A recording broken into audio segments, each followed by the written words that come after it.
question yooyu la soulever mais est-ce que ça donne pas raison à ñi jàpp ne que quand même c'est pour éliminer un potentiel adversaire coûte que coûte. Moi je ne le crois pas gis nga man dama gëm le principe de la différence nous sommes différents et nous agissons différemment je ne suis pas juriste mais damay nekk ci ay situation di analyser mais fi ma yem damay bëgg man fi ma war a yem laa yem man am na loo xam ne su nekkee ñoom ñu ngi may suivre dina am loo xam ne dinaa ko déplorer muy un Sénégalais qui vient dans un service il faut l'accueillir et il faut l'écouter. C'est le minimum.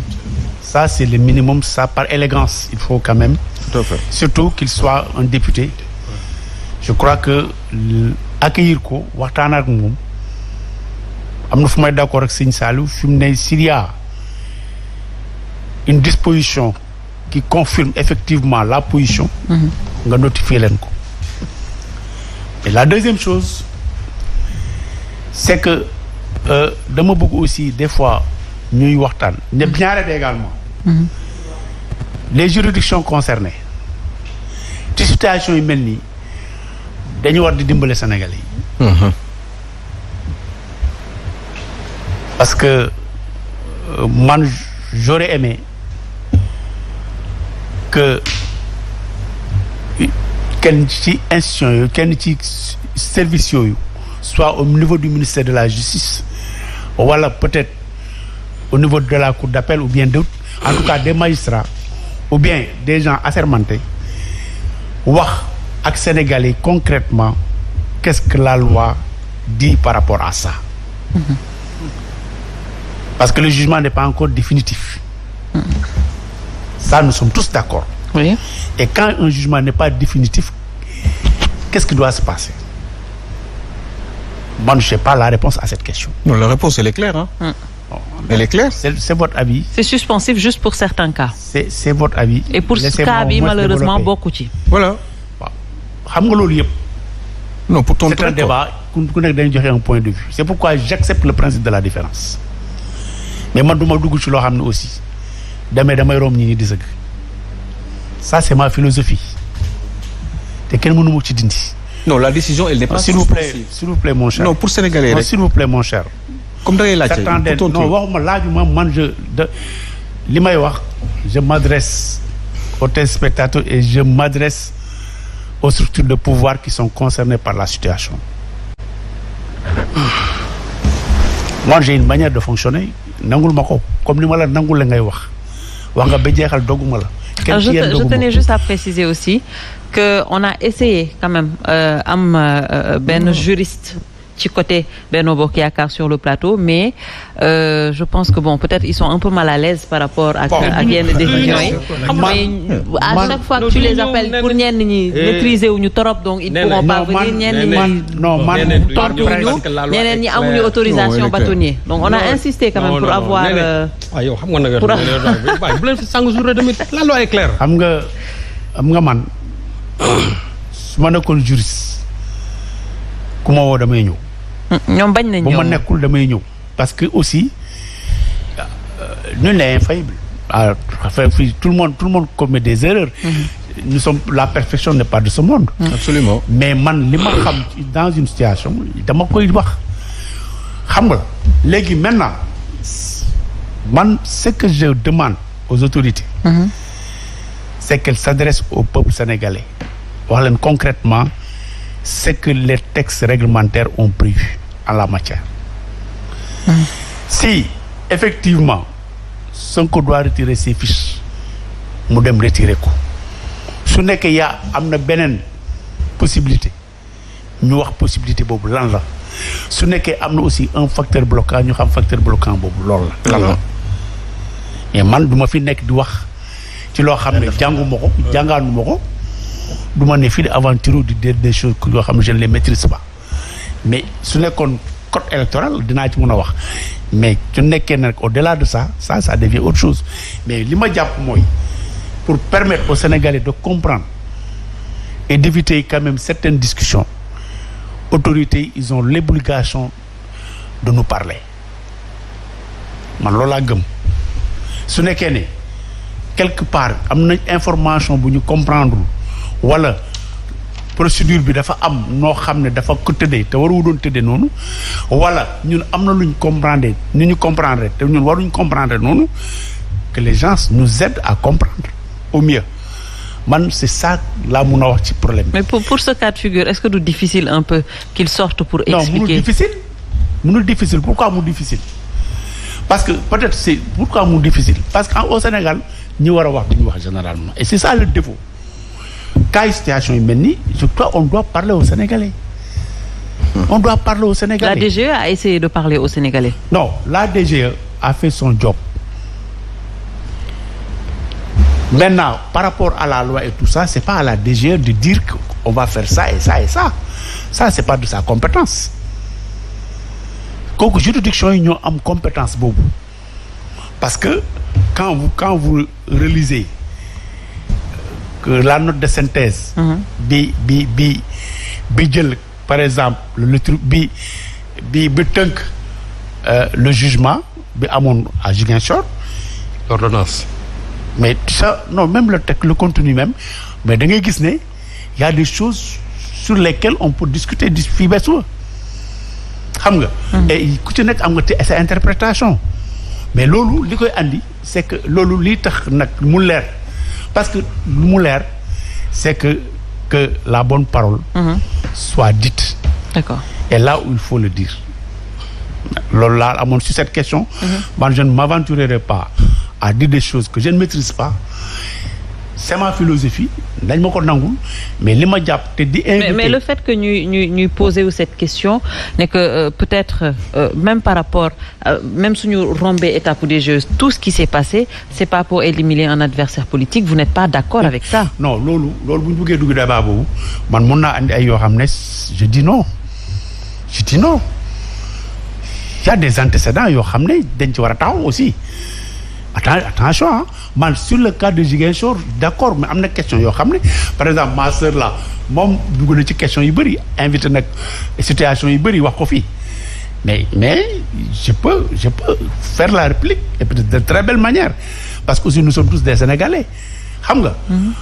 nous vivons les réalités sénégalaises nous avons vécu et nous savons aussi poser le pour et le contre ñun dañu am ngëm-ngëm comme ñëpp ni ñu amee ngëm-ngëm situation yu bëri tey réew mi fi mu toll nii tey jii ñun ñëpp ku ci nekk am nga une part de responsabilité dans cette situation là parce que tey boo jëlee ñun ñëpp suñu ay partis politiques wala suñu ay mouvements je le dis et je le répète souvent il y a 2 dimensions qui sont convoquées et kenn du ko respecté ci ñun la formation civique et citoyenne l'émancipation sociale favoriser l'émancipation sociale on est tous passés à côté on forme personne loolu wax moo la waral ku jóg wax loolu waral dëkk bi mel ni mu mel tey mais si on était bien organisé si les partis politiques faisaient ce qu'ils devaient faire ce qu'ils doivent faire si les autres groupes organisés def li ñuy def tey du ñu nekk fii li ñu nekk tey. Très bien. Il y a un package de facteurs bloquants yu am ci réew mi moo waral li ñu dem nii comme c'est pas encore le sujet mais pour revenir encore une fois de plus sur la question de Ziguinchor moi je dis que li ma jàpp am na interrogation yu ma am. Combien d'interrogations?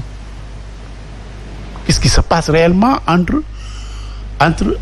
ordonnance bi du moins ak le refus de la DGE de ne pas donner les fiches de comment dirais-je de parrainage. Mais loolu l'autorité compétente doit nous parler bu ñu waxoon xëy na tey foofu la débat bi di neexee mais tey jii fii ba suba fii ba gannaaw suba ku ci nekk tu interprètes à ta manière et yaakaar ne li nga wax mooy dëgg. C'est pourquoi tantôt je disais que y a le principe de la différence te man damay nangul nit ki li mu gëm. D'accord. Alors dafa am mën nga may 30 secondes. précision bu ndaw rek. D'accord après mu ci Aliou. Juste pour yokk ci ne. DGE li mu def li tax mu garaaw xam nga lan la. magistrature institution la. ay nit toog di jàngat sax magistrat nu mu doxalee ak nu mu taxawee mais tëj nañ ci ay nit fii xañ nañ ci ay nit seen liberté rien que parce que dañ tenir ay propos outrage à magistrat manque de respect de l'institution ak sëñ Saliou yaa ngi noonu toog tu as fait l'exemple et d'autres donc booy jël décision boo xam ne day remettre en cause la décision d'un magistrat ba ñu war ko mun a waxtaanee c'est tout à l'honneur de mon frère parce que je vois que politique c'est vrai que Macky day suul ndaanaan mais moom vraiment il est resté quand même avec toute la dignité bi moo ko xamee parce que soo amee dignité am na foo xam ne mënoo fa egg ak loo analyser ak loo farfar lii ñu war a toog di xalaat un magistrat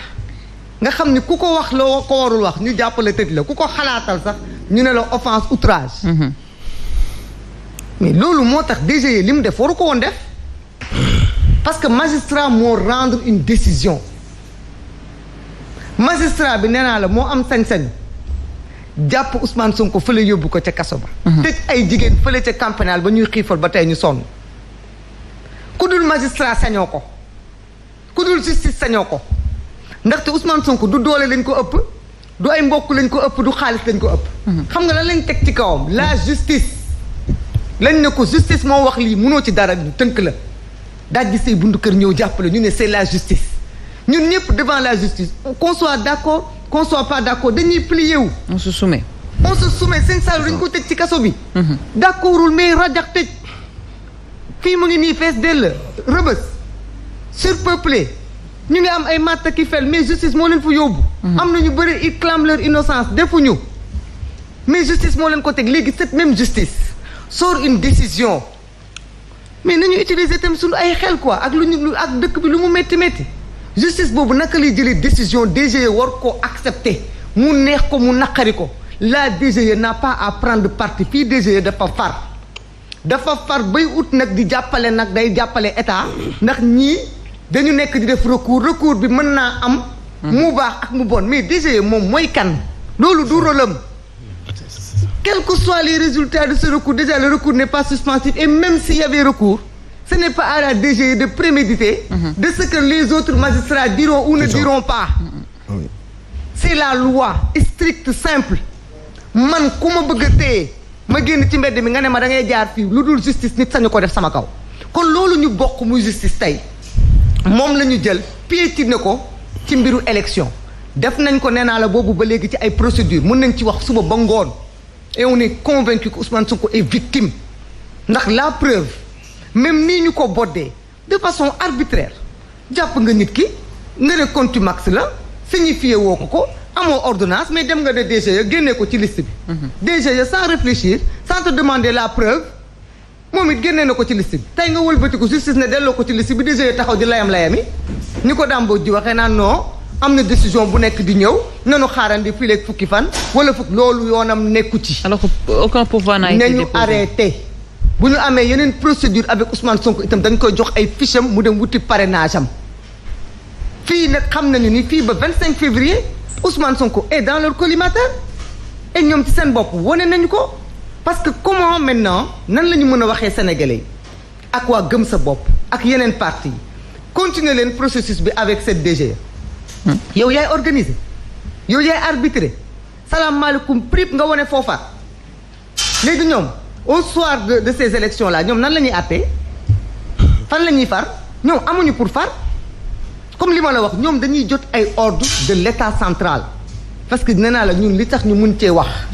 te li ñuy njëkk a wax mooy baalu ak suñu ay waajur d'accord ndaxte ña nga toog fee ñu toog mag magal sonn liggéeyal seen administration lu ne ñu daj ko ba nekk ci seen i kër de retraité amuñu dara séddoowuñu alalu aduna askan bi séddoowuñu suufu askan bi mosuñu nekk du côté de l'autorité pour opprimer les populations tey ñu ñëw